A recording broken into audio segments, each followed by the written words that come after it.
আরজিকর কাণ্ড নিয়ে যখন সারা দেশে তোলপাড় চলছে, তখনই রাস্তা থেকে এক স্কুল ছাত্রীকে নগ্ন অবস্থায় উদ্ধার।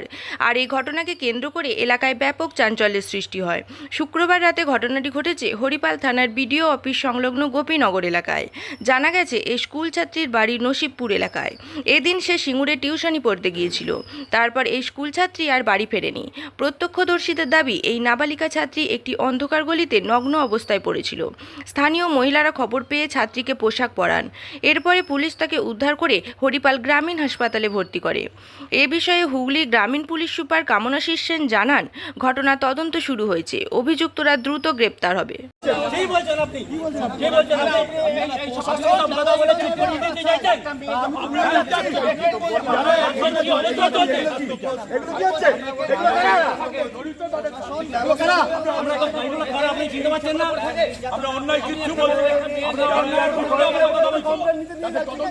আমাদের ছেলেগুলো বাজার থেকে বাড়ি আসছিল, দেখছে মেয়েটা পড়ে আছে, ছুটে এসেই বলছে বাড়িতে পড়ে আছে। আমরা বাড়ির গলির দিকে, হ্যাঁ বাড়ির গলির দিকে এসে আমরা ভাবছি হয়তো মেয়েটা মাথা ফাতা ঘুরে পড়ে আছে, ওই জন্য ছুটে সব দেখলাম, দেখছি উলঙ্গ অবস্থায় পড়ে আছে, প্যান্টটা এখানে পড়ে আছে আর গলিতে অন্য নিজেও গলিতে পড়ে আছে।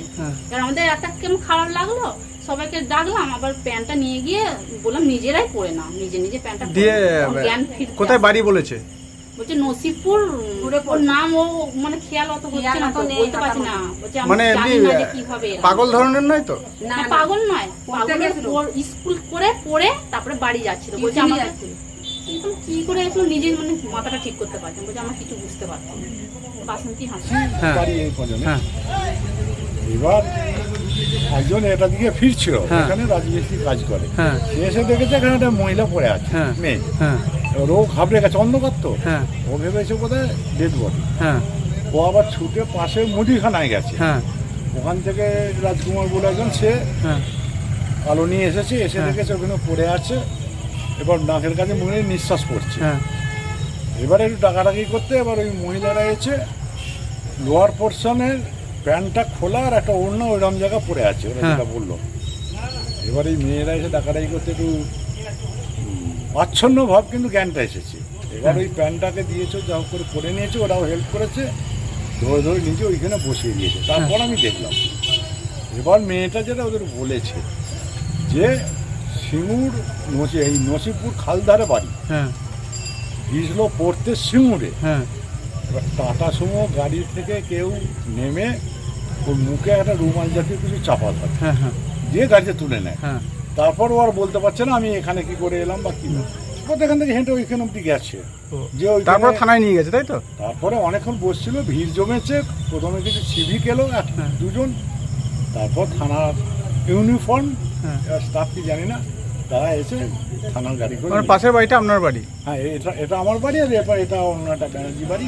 এটা অ্যাকচুয়ালি এখন একটা কারখানা। আমার নাম স্বপন সিংহ, বাড়ি এটা গোপীনগর। হরিপাল থানার মূল সেন্টার একদম হচ্ছে হরিপাল বাজার থেকে 600 মিটার দূরে আমাদের 18 নম্বর রাস্তার গলি অন্ধকারের মধ্যে একটি ছাত্রী নসিবপুরে বাড়ি, তার শরীরের যখন অন্ধকার গলি থেকে ওই এলাকার মহিলারা দেখতে পায় তার শরীরের কোনো পোশাক ছিল না। এই ধরনের ঘটনা যা আমরা স্তম্ভিত হরিপালবাসী হিসেবে। আমাদের বক্তব্য সুনিশ্চিত, এই ঘটনার সাথে যারা যুক্ত তাদের শাস্তি দিতে হবে। এরকম একটা ক্লাস 11-এর ছাত্রীর উপর আমরা মনে করি যে শারীরিক নির্যাতন করা হয়েছে, এবং সেই শারীরিক নির্যাতনে যারা দোষী তাদের শাস্তি দিতে হবে। এবং নসিবপুরের মেয়ে কিভাবে হচ্ছে হরিপালে এলো, কি কায়দায় নিয়ে আসা হলো, একটা গভীর রকমের হচ্ছে আমাদের অনেক রকমের প্রশ্ন। আমরা মনে করি প্রশাসনকে এর বিরুদ্ধে কঠোর ব্যবস্থা করতে হবে, এবং গোটা রাজ্য জুড়ে যা হচ্ছে তার অংশ হিসাবে হরিপালেও আমরা লক্ষ্য করে দেখলাম এই ঘটনা ঘটলো। এবং ইতিমধ্যেই আমরা হরিপাল হসপিটালে এসেছিলাম, সেই ছাত্রীটি হরিপাল হসপিটালে তার প্রাথমিক চিকিৎসা হয়েছে, এবং প্রশাসনের পক্ষ থেকে তড়িঘড়ি এখান থেকে তার মাকেও তুলে নিয়ে চলে যাওয়া হলো। আমরা এর বিচার। আমার নাম মিন্টু বেরা।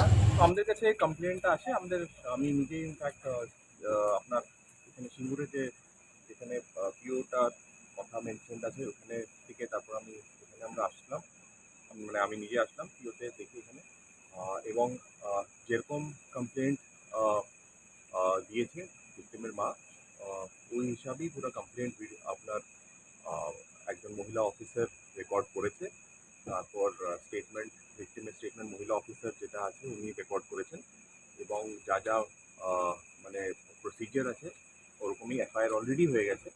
এখন ওনার ইনিশিয়াল মেডিকেল যেটা আছে ভিক্টিমের ইনিশিয়াল মেডিকেল যেটা আছে এখানে হয়েছিল ব্লক হসপিটাল, এবং এখন ওনার আরও ফার্দার যেটা মেডিকেল আছে আর ওটার জন্য চন্দননগর এসডি হসপিটাল গেছে অ্যালং উইথ আপনার ভিক্টিমের যে গার্জেন আছে ওনাদের সাথে।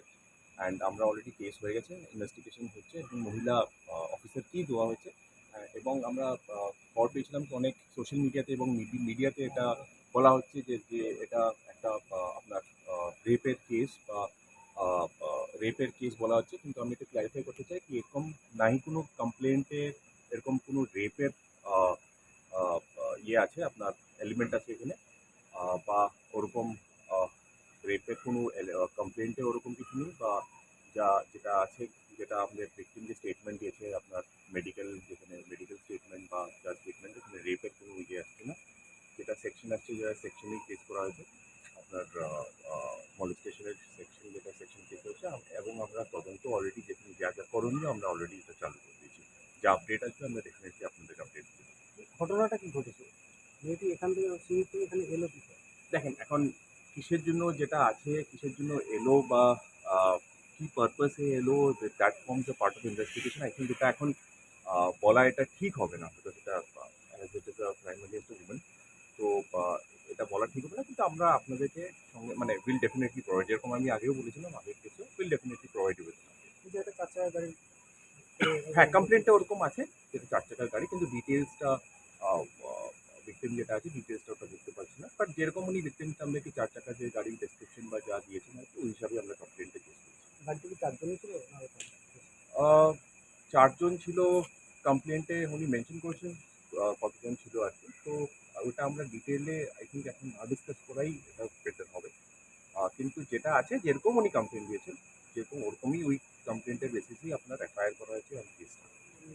নিউনুর সোফা সেন্টার, এখানে সমস্ত রকম সোফা পাইকারি ও রিটেলে বিক্রয় করা হয়। সমস্ত সোফা নিজস্ব কারখানায় তৈরি করা হয়। প্রোপাইটার হানিফ হোসেন খাঁ ও রুহুল হোসেন খাঁ, বড়ডোঙ্গল হাটতলা সিনেমা হলের সন্নিকটে, হুগলি। যোগাযোগ 7797170093 এবং 9382003105।